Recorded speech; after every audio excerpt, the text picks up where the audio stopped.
Hi, and welcome back to another First Chapter Friday video. This week we are reading the first chapter of Little Women by Louisa May Alcott. Chapter 1. Christmas won't be Christmas without any presents, grumbled Jo, lying on the rug.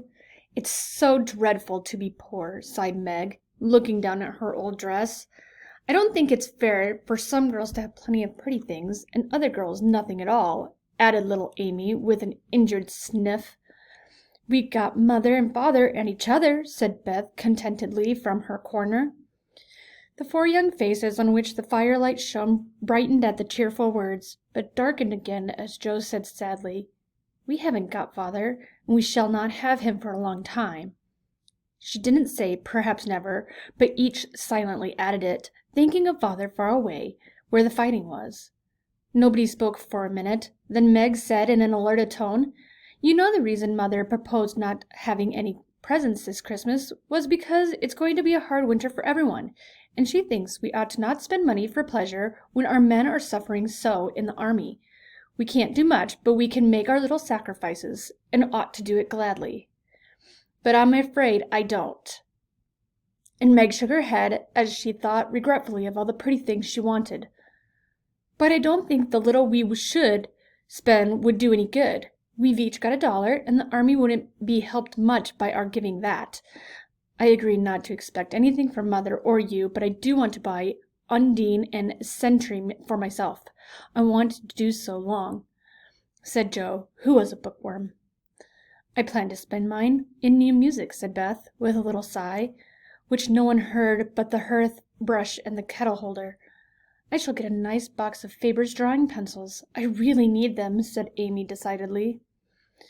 "Mother didn't say anything about our money, and she won't wish us to give up anything. Let's each buy what we want and have a little fun. I'm sure we can work hard enough to earn it," cried Jo, examining the heels of her shoes in a gentlemanly manner. "I know I do, teaching those tiresome children nearly all day when I'm longing to enjoy myself at home," began Meg, in the complaining tone again. "You don't have to be such a hard time as I do," said Jo. "How would you like to be shut up for hours with a nervous, fussy old lady who keeps trotting, is never satisfied, and worries you till you're ready to fly out the window or cry? It's naughty to fret, but I do think washing dishes and keeping things tidy is the worst work in the world. It makes me cross, and my hands get so stiff I can't practice well at all." And Beth looked at her rough hands with a sigh that anyone could hear that time. "I don't believe any of you suffer as I do," cried Amy, "for you don't have to go to school with impertinent girls who plague you if you don't know your lessons, and laugh at your dress, and label your father if he isn't rich, and insult you when your nose isn't nice." "If you mean libel, I'd say so, and not talk about labels as if Papa was a pickle bottle," advised Jo laughingly. "I know what I mean, and you needn't be satirical about it. It's proper to use good words and improve your vocabulary," returned Amy with dignity. "Don't peck at one another, children. Don't you wish we had money Papa lost when we were little, Jo? Don't. Dear me, how happy and good we'd be if we had no worries," said Meg, who could remember the better times.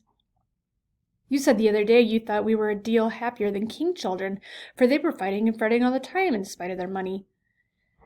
"So I did, Beth. Well, I think we are, for though we do have to work and make fun of ourselves, we are a pretty jolly set, as Jo would say." "Jo does use such slang words," observed Amy, with a reproving look at the long features stretched out on the rug.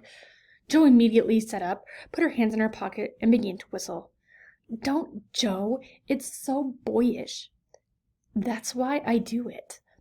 I detest rude, unladylike girls.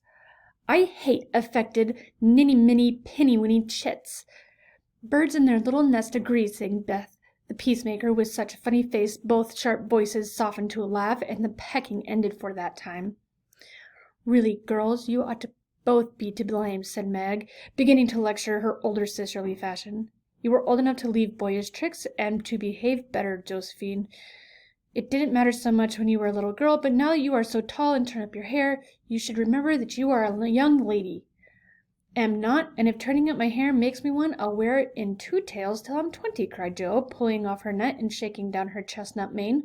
"I hate to think I've got to grow up and be Miss March and wear long gowns and look as prim as China Aster. It's bad enough to be a girl, anyway, when I like boys' games and work and manners. I can't get over my disappointment in not being a boy, and it's worse now than ever, for I'm dying to go and fight with Papa, and I can only stay home and knit like a poky old woman."